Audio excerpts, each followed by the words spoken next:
ব্যাডে কাঠের গুঁড়ো কিভাবে মারে, কাঠের গুঁড়ো মারলে কি স্ট্রোক বাড়ে, যদি জানতে চান এই ভিডিও আপনার জন্য।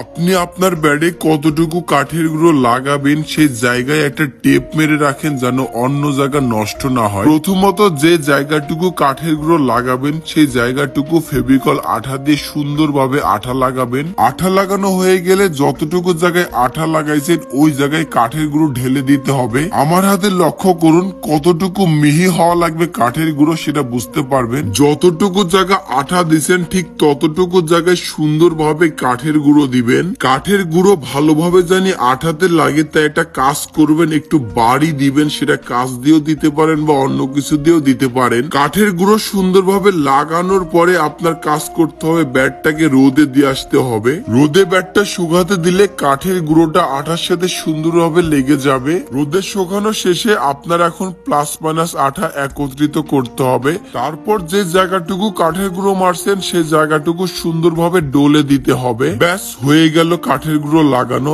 এখন ব্যাটটাকে রোদে শুকাইতে দিবেন। এখন আপনারা চাইলেই বাসাতে বসে কাঠের গুঁড়ো লাগাতে পারবেন আপনার ব্যাডে। তো ভিডিওটা যদি ভালো লাগে অবশ্যই শেয়ার দিবেন এবং এই পেজটা ফলো দিবেন।